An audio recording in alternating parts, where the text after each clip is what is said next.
한동훈 비대위원장이 이제 이런 얘기도 합니다.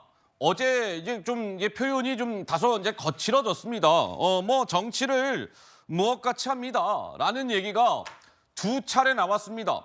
처음에 나왔을 때는 이제 직접적으로 나왔고, 두 번째는 약간은 순화된 표현으로 정치를 참 무엇같이 합니다. 이렇게요. 들어보시죠.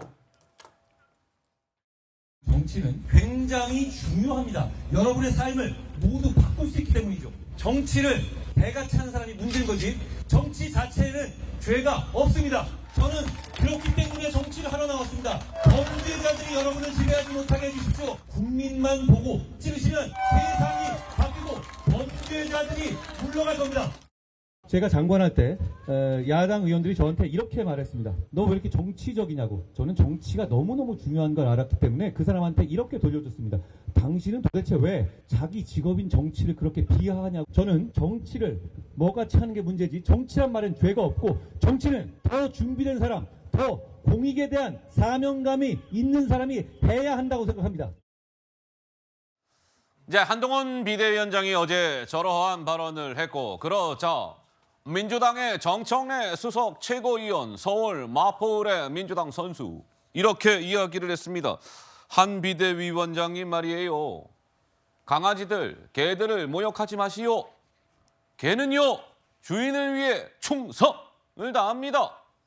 그런데 당신들은 주인인 국민들에게 충성해 본 적 있어요? 어따 대고 개타령이야?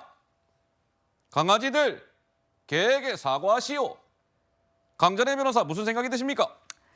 민주당의 문제는 이재명 대표라든지 정청래 최고위원, 이런 스피커들이 하는 이야기가 국민들에게 진정성 있게 다가오지 않는다라는 부분인 것 같습니다. 막말 논란이라든지 사법 리스크 논란이라든지 그 정점에는 이재명 대표가 있지 않습니까? 그 부분 지적하지 않을 수 없고요. 다만 조금 아까 한동훈 위원장이 한 이야기는, 그 표현은 너무 과격했다. 저는 거기에 대해서는 한동훈 위원장이 좀 앞서 나갔다라고 생각을 합니다. 어떠한 이야기를 하고 싶었던 것인지는 알고 있는데, 그동안에 민주당에서 특히 이재명 대표가 뭐 이직 발언이라든지 강원 소도 발언이라든지 뭐 계부 계모에 대한 어떤 그런 좀 발언이라든지 이런 것들이 있지 않았습니까? 거기에 대해서 국민의힘에서 그런 부적절한 발언들에 대해서 지적을 했는데 한동훈 위원장이 저런 표현을 썼다는 것은 저는 조금 문제가 있다고 생각을 하고, 지금 남아있는 그 기간들이 좀 남아 있습니다. 그동안에 여권에서는 민주당과 다르다. 우리는 민주당과 달리 정말로 우리 국민들을 위하고 있고 거짓말하지 않고 하겠다라고 지금 이야기하고 있지 않습니까? 국민의힘에게 힘을 실어주시면 남아있는 3년의 정권 기간 동안 정말 국민들을 위해 열심히 일하겠다라는 모습 보여주는 그런 기간이 됐으면 좋겠습니다. 자, 정청래 서울 민주당 마포을 후보 얘기가 나왔으니까 지금 국민의힘에서는 함운경 후보가 뛰고 있습니다. 어제 한동훈 비대위원장도 그것을 찾았죠. 함운경 국민의힘 서울 마포을 후보는 본인의 경쟁자 정청래 후보를 겨냥해서 개딸 대장입니다. 이렇게 겨냥했습니다. 들어보실까요? 개딸 대장 이재명 수호대, 한편으로는 조국도 지키겠다고 나서는 국회의원이 마포을 국회의원 후보로 나서고 있습니다. 이거 어떻게 해야 됩니까? 막아야 합니다. 물리쳐야 합니다. 소각시키자. 줄서기에 바쁜 정청래는 20년 동안 이 마포을을 고이고 상하게 하고 썩겠습니다. 저 함은경이 싱싱한 정치를 하겠다는 이유는 바로 이것입니다. 자, 서울 마포을 지역도 관심 지역구 가운데 한 곳입니다. 뭐 저기는 정청래 지금 현역이 3선을 하고 있고 4선에 도전하는 지역인데, 글쎄요, 결과가 관심이 모아질 수밖에 없는 곳이고요. 또 한강 벨트 가운데 한 곳이니까요.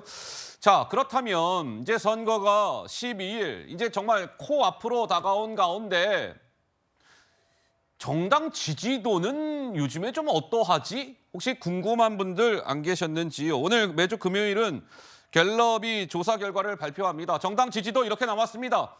한 주 전 3월 셋째 주는 국민의힘이 34였는데 오늘 발표된 조사를 보니까 3이 올랐네요. 그래서 37이 나왔고 민주당 같은 경우는 한 주 전에는 33이었는데 이번에 나온 거 보니까 29였습니다. 4가 빠졌어요. 그러니까 한 주 전에는 1%포인트 차이였던 것이 오늘 발표된 것을 보니 8%포인트 차이가 됐다.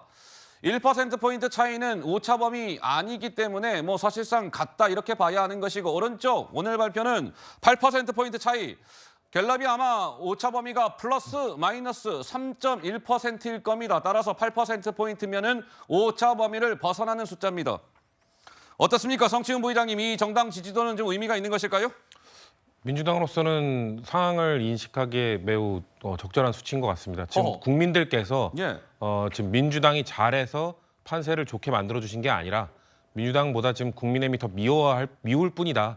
지금 책임이 더 윤석열 정부에 있을 뿐이다. 이렇게 인지를 해야 됩니다. 그래서 지금 판세가 좋게 흘러가는 것이 절대로 지금 유권자들이 민주당의 뭐 공천이나 아니면 지금 선거 판세, 선거 그 전략들을 예. 좋게 봐주시고 있는 게 아니라는 거를 깨닫고 좀 더 긴장하고 좀 더 반성하고 좀 더 좋은 모습을 보여드릴 수 있는 좀 경각심을 갖게 될 수 있는 수치인 것 같아서 좋은 것 같고요. 저는 저런 것들을 보면은 이제 정당 지지도가 그대로 판세로 연결되는 게 아니거든요. 예, 유권자들은 늘 현명합니다. 유권자들이 갖고 있는 생각은 민주당에 대한 지금 한동훈 위원장도 답답할 겁니다. 그래서 예. 과격한 표현이 나오는 건데 왜냐하면은 유권자도 다 알아요. 이재명 대표의 사법 리스크, 조국 대표의 사법 리스크 다 알고 있음에도 불구하고 그런 것들이 지금 다 정당 지지도로 반영이 되는 거라고 반영이 되는 저는 거다. 생각을 하고요. 그럼에도 불구하고 판세가 다르게 나타나는 이유는 국민들이 생각하기에 유권자들이 생각하기에 지금 이 국민 그 전체적인 대한민국 상황에 더 큰 책임이 있는 거는 윤석열 대통령이다. 예. 윤석열 대통령의 태도가 바뀌어야 되는 건데 지금 윤석열 대통령의 태도를 한동훈 위원장이 바꿀 수는 없지 않습니까?